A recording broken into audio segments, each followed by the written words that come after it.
Welcome to my channel. Hello guys, I'm Screen Recorder and today we will be doing storytelling The Little Mermaid Part 2.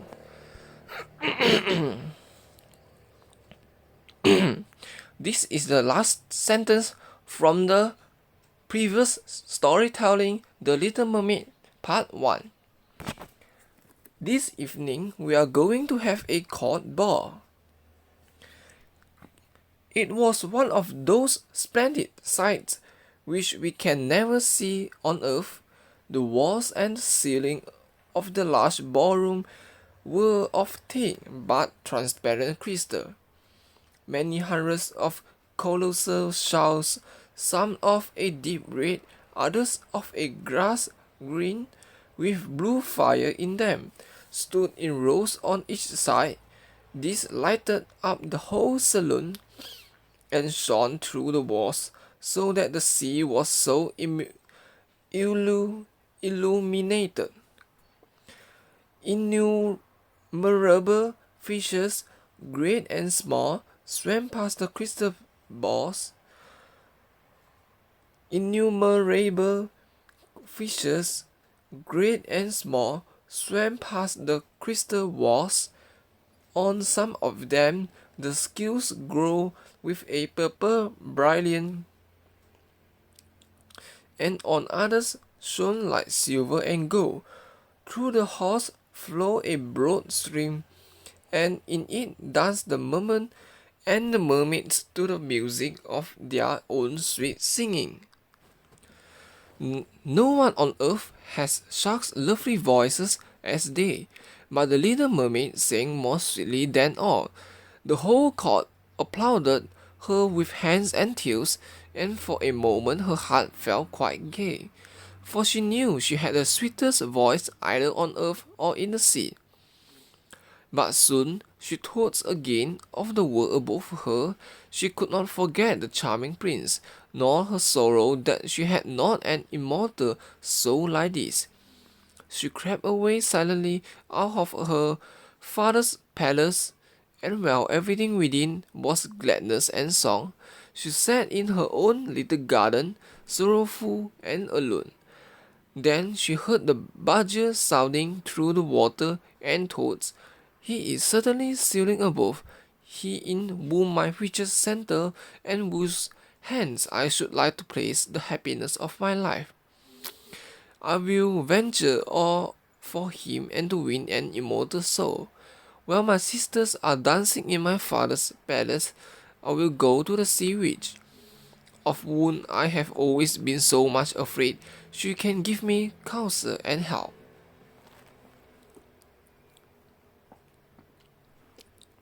Then the little mermaid went out from her garden and took the route to the foaming whirlpools, behind which the sorceress lived. She had never been that way before. Neither flowers nor grass grew there, nothing but bare, grey, sandy ground stretched out to the whirlpool, where the water, like foaming male whales, seized everything that came within its reach and cast it into the fathomless deep. Through the midst of these crushing whirlpools, the little mermaid was obliged to pass before she could reach the dominions of the sea witch. Then, for a long distance, the road lay across a stretch of warm, bubbling mire, called by the witch her turf moor. Beyond this was the witch house, which stood in the center of a strange forest where all the trees and flowers were polypi, half animals and half plants. They looked like serpents with 100 heads growing up off the ground. The branches were long, slimy arms with fingers like flexible worms, moving limb after limb from the root to the top. All that could be reached in the sea, they seized upon and held fast, so that it never escaped from their clutches. The little mermaid was so alarmed at what she saw that she stood still and her heart beat with fear. She came very near turning back, but she thought of the prince and of the human soul for which she longed, and her courage returned. She fastened her long flowing hair round her head so that the polypi should not lay hold of it. She crossed her hands on her bosom, and then darted forward as a fish shoots through the water between the supple arms and fingers of the ugly polypi, which were stretched out on each side of her. She saw that they all held in their grasp something they had seized with their numerous little arms, which were as strong as iron bands. Tightly grasped in their clinging arms were white skeletons of human beings who had perished at sea and had sunk down into the deep waters, skeletons of land animals and oars, rudders, and chests of ships. There was even a little mermaid whom they had caught and strangled, and this seemed the most shocking of all to the little princess.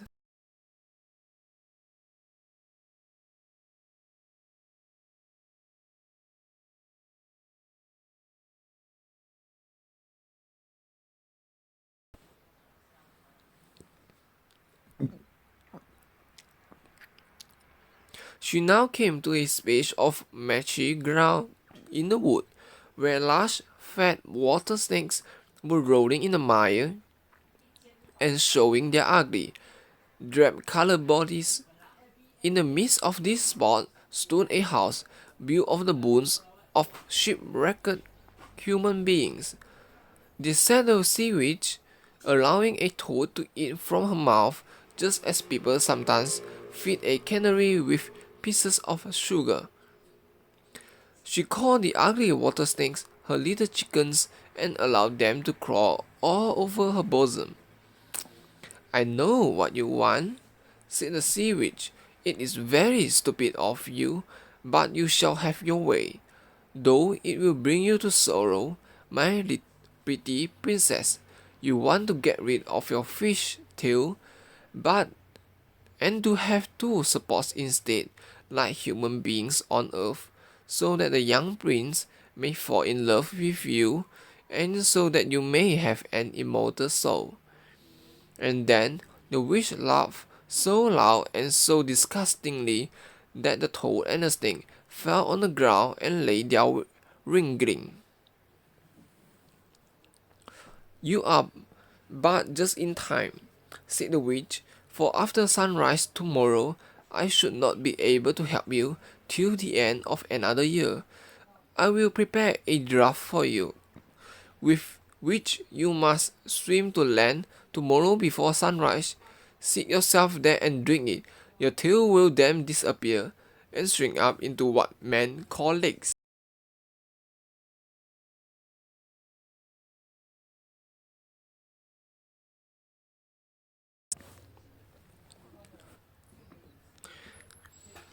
"You will feel great pain, as if a sword were passing through you, but all who see you will say that you are the prettiest little human being they ever saw. You will still have the same floating gracefulness of movement, and no dancer will ever tread so lightly. Every step you take, however, will be as if you were treading upon sharp knife, and as if the blood must flow. If you will bear all this, I will help you." "Yes, I will," said the little princess in a trembling voice, as she thought of the prince and the immortal soul. "But think again," said the witch, "for when once your shape has become like a human being, you can no more be a mermaid. You will never return through the water to your sisters or to your father's palace again. And if you do not win the love of the prince, that he is willing to forget his father and mother for your sake, and to love you with his whole soul, and allow the prince to join your hands that you may be man and wife, then you will never have an immortal soul. The first morning after he marries another, your heart will break and you will become foam on the crest of the wave." "I will do it," said the little mermaid, and she became pale as death. "But I must be paid also," said the witch. "And it is not a trifle that I ask. You have the sweetest voice of any who dwell here in the depth of the sea, and you believe that you will be able to charm the prince with it. But this voice you must give to me. The best thing you possess, I have as the price of my costly draught, which must be mixed with my own blood, so that it may be as sharp as two-edged sword. But if you take away my voice," said the little mermaid, "what is left for me? Your beautiful form, your graceful walk, and your expressive eyes. Surely with these you can enchain a man's heart. Well, have you lost your courage? Put out your little tongue, that I may cut it off as my payment. Then you shall have the powerful draught." "It shall be," said the little mermaid. Then the witch placed her cauldron on the fire to prepare the magic draught. "Cleanliness is a good thing," said he, scouring the vessel with sticks which she had tied together in a large knot. Then she pricked herself in the breast and let the black blood drop into the cauldron. The steam that rose twisted itself into such horrible shapes that no one could look at them without fear. Every moment the witch threw a new ingredient into the vessel, and when it began to boil, the sound was like the weeping of a crocodile. When at last the magic draught was ready, it looked like the clearest water.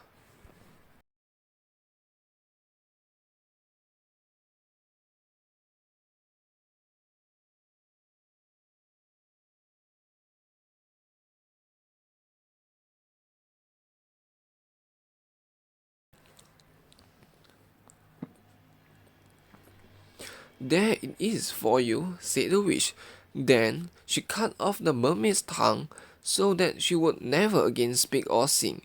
"If the polypi should seize you as you return through the wood," said the witch, "throw over them a few drops of the potion, and their fingers will be torn into 1,000 pieces." But the little mermaid had no occasion to do this, for the polypi sprang back in terror when they caught sight of the glittering draught, which soon danced in her hand like a twinkling star.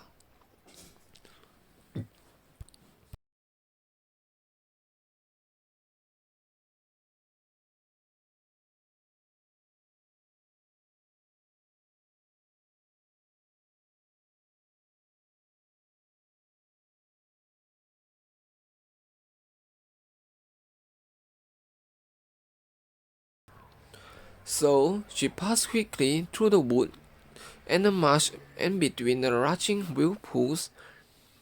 She saw that in her father's palace the torches in the ballroom were extinguished, and that all within were asleep.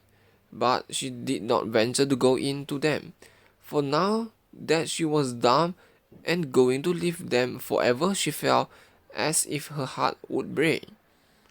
She stole into the garden, took a flower from the flower bed of each of her sisters, kissed her hand towards the palace 1,000 times, and then rose up through the dark blue waters.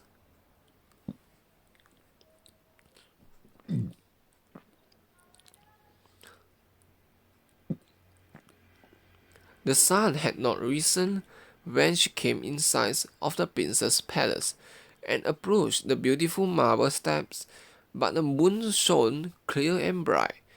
Then the little mermaid drank the magic draught, and it seemed as if a two-edged sword went through her delicate body. She fell into a swoon, and lay like one dead. But the sun rose and shone over the sea. She recovered and felt a sharp pain. But before her stood the handsome young prince.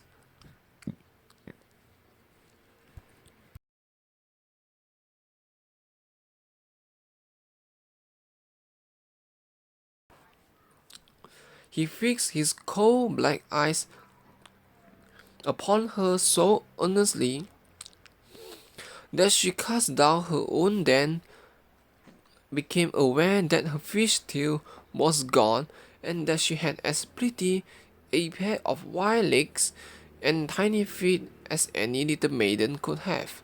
But she had no clothes, so she wrapped herself in her long, thick hair.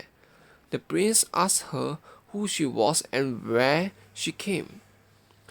She looked at him mildly and sorrowfully with her deep blue eyes, but could not speak. He took her by the hand and led her to the palace. Every step she took was as the witch had said it would be. She felt as if she were treading upon the points of needles or sharp knife. She bore it willingly, however, and moved at the prince's side as lightly as a barber, so that he and all who saw her wondered at her graceful, swinging movements. She was very soon arrayed in costly robes and of silk and muslin, and was the most beautiful creature in the palace. But she was dumb and could neither speak nor sing.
Do you not love me at the best of them all?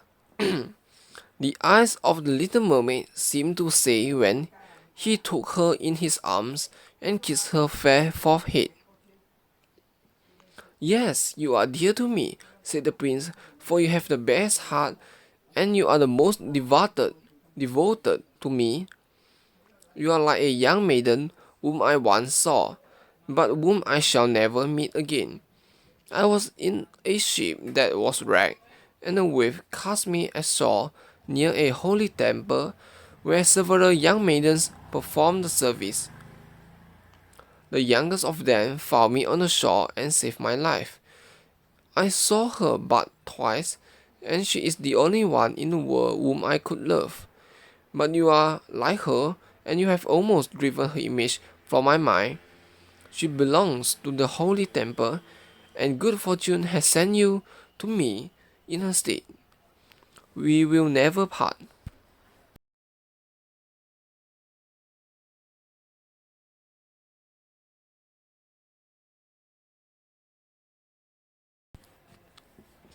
Ah, he knows not that it was I who saved his life, thought the little mermaid. I carried him over the sea to the wood where the temple stands. I sat beneath the form and watched till the human beings came to help him. I saw the pretty maiden that he loved better than he loved me. The mermaid sighed deeply, but she could not weep. He says, the maiden belongs to the holy temple. Therefore, she will never return to the world. They will meet no more. I am by his side and see him every day. I will take care of him and love him and give up my life for his sake.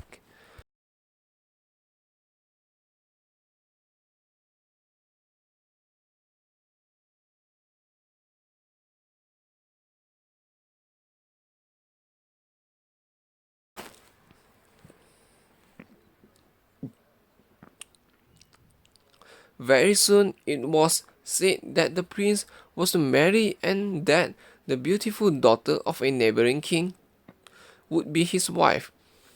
For a fine ship was being fitted out. Although the prince gave out that he intended merely to pay a visit to the king, it was generally supposed that he went to court the princess. A great company were to go with him. The little mermaid smiled and shook her head. She knew that the princess thought better than any of the others. I must travel, he had said to her. I must see this beautiful princess. My parents desire it, but they will not oblige me to bring her home as my bride. I cannot love her, but she is not like the beautiful maiden in the temple, whom you resemble. If I were forced to choose a bride, I would choose you, my dumb foundling, with those expressive eyes. Then he kissed her rosy mouth, played with her long waving hair, and laid his head on her heart. While she dreamed of human happiness and an immortal soul.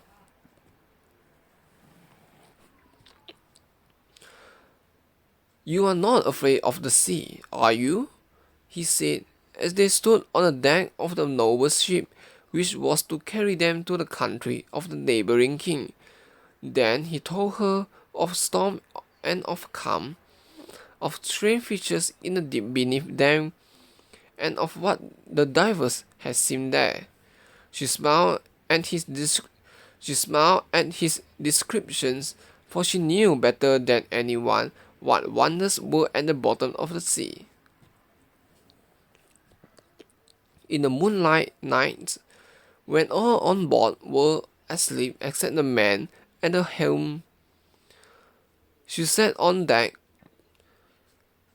gazing down through the clear water. She thought she could distinguish her father's castle, and upon it her aged grandmother, with the silver crown on her head, looking through the rushing tide at the keel of the vessel. Then her sisters came up on the wave and gazed at her mournfully. Wringing their white hands, she beckoned to them and smiled, and wanted to tell them how happy and well off she was. But the cabin boy approached, and when her sisters dived down, he thought what he saw was only the foam of the sea. The next morning, the ship sailed into the harbor of a beautiful town belonging to the king whom the prince was going to visit. The church bells were ringing, and from the high towers sounded a flourish of trumpet.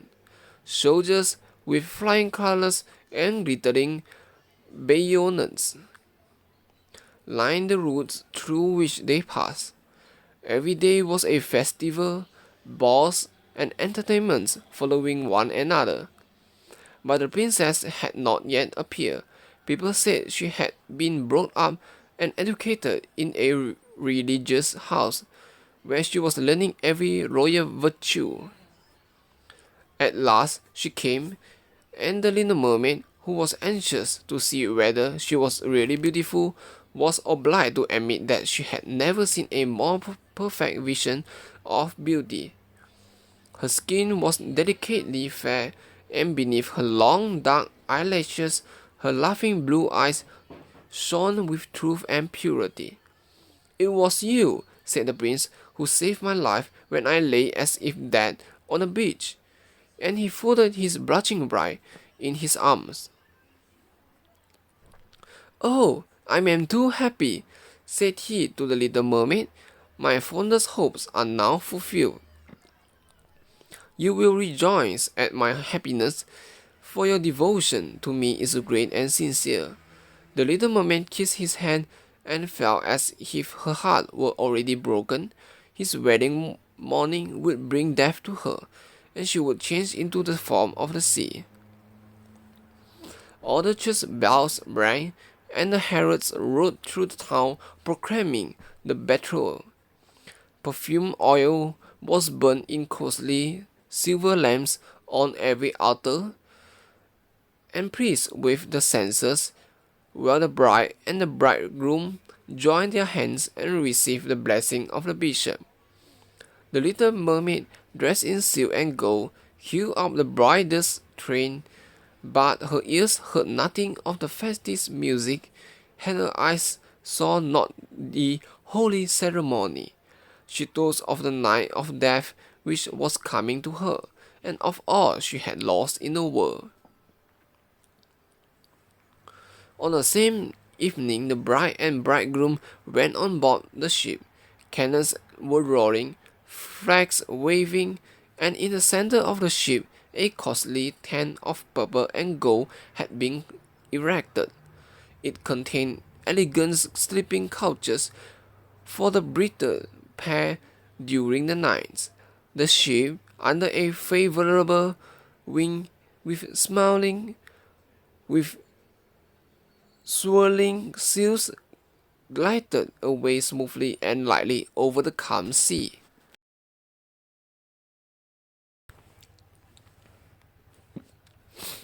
When it grew dark, a number of colored lamps were lighted, and sailors danced merrily on the deck. The little mermaid could not help thinking of her first rising out of the sea, when she had been similar joyful festivities. So she too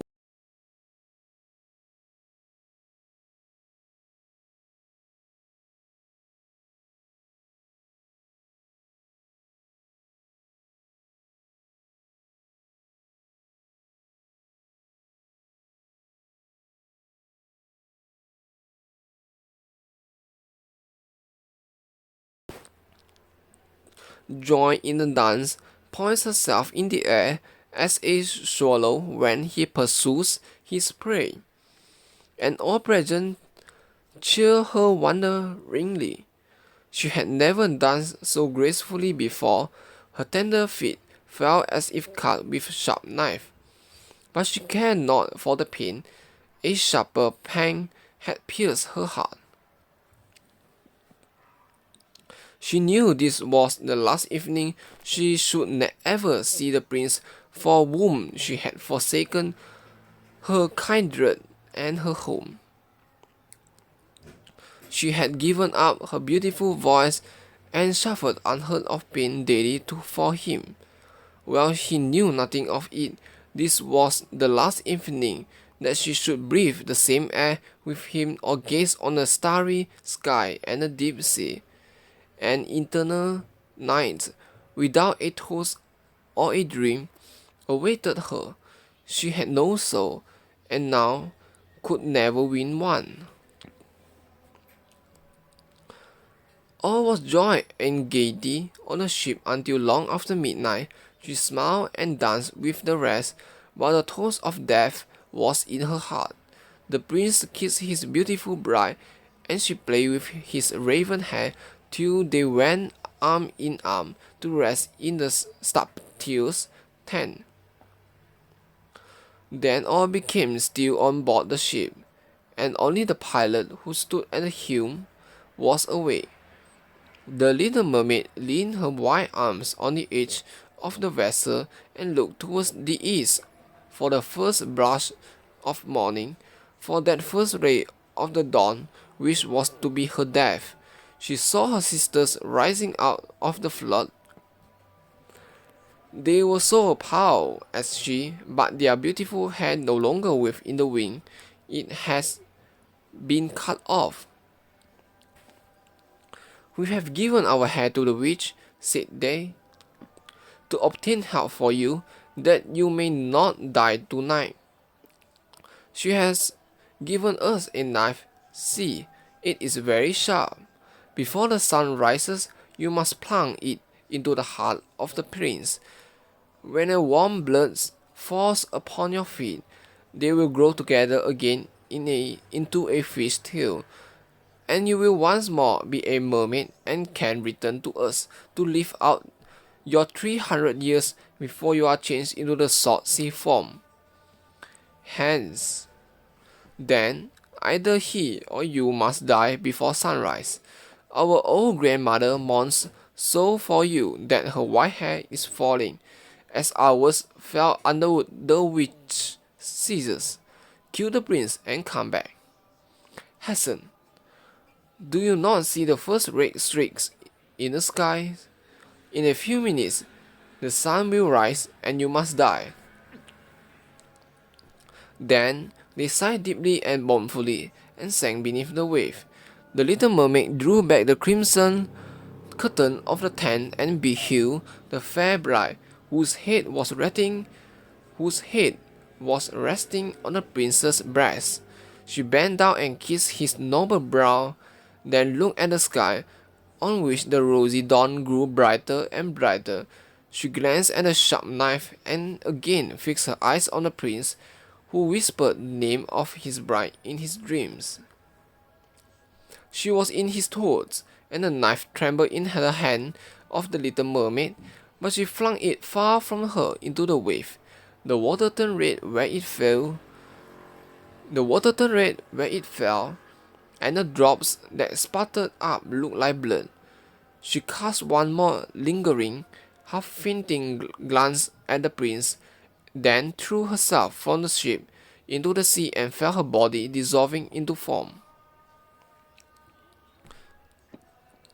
The sun rose above the wave, and his warm rays fell on the cold form of the little mermaid, who did not feel as if she were dying. She saw the bright sun and hundreds of transparent, beautiful creatures floating around her. She could see through them the white sails of the ships and the red clouds in the sky. Their speech was melodious, but could not be heard by mortal ears, just as their bodies could not be seen by mortal eyes. The little mermaid perceived that she had a body like theirs, and that she continued to rise higher and higher out of the form. "Where am I?" asked she, and her voice sounded ethereal, like the voices of those who were with her. No earthly music could imitate it. "Among the daughters of the air," answered one of them, A mermaid has not an immortal soul, nor can she obtain one unless she wins the love of a human being. On the will of another hangs her eternal destiny. But the daughters of the air, although they do not possess an immortal soul, can, by their good deeds, procure one for themselves. We fly to warm countries and cool the sultry air that destroys mankind with the pestilence. We carry the perfume of the flowers to spread health and restoration. After we have striven for 300 years to do all the good in our power, we receive an immortal soul and take part in the happiness of mankind. You, poor little mermaid, have tried with your whole heart to do as we are doing. You have suffered and endured and raised yourself to the spirit world by your good deeds. And now, by striving for 300 years in the same way, you may obtain an immortal soul. The little mermaid lifted her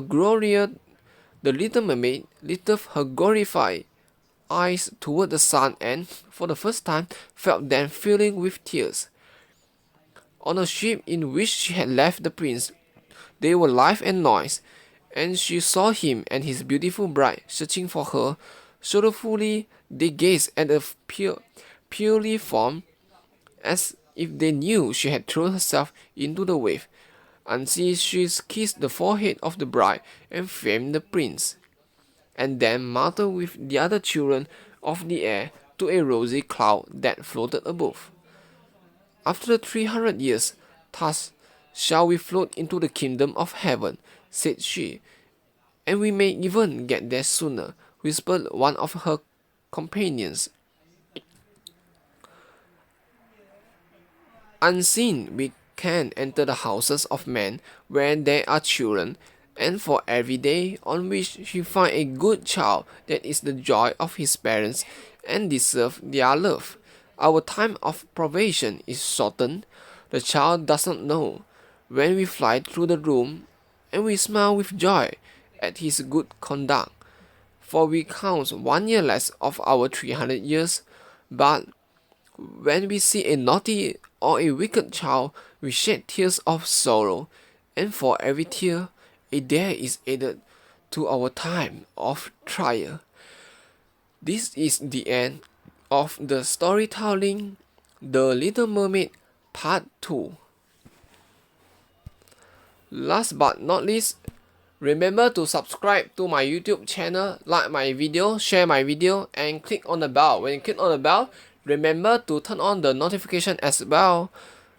So, comment below for what story or any topics you would like to see on my next video, or anything you would like to tell me, just comment below. Okay, we'll see you on the next video.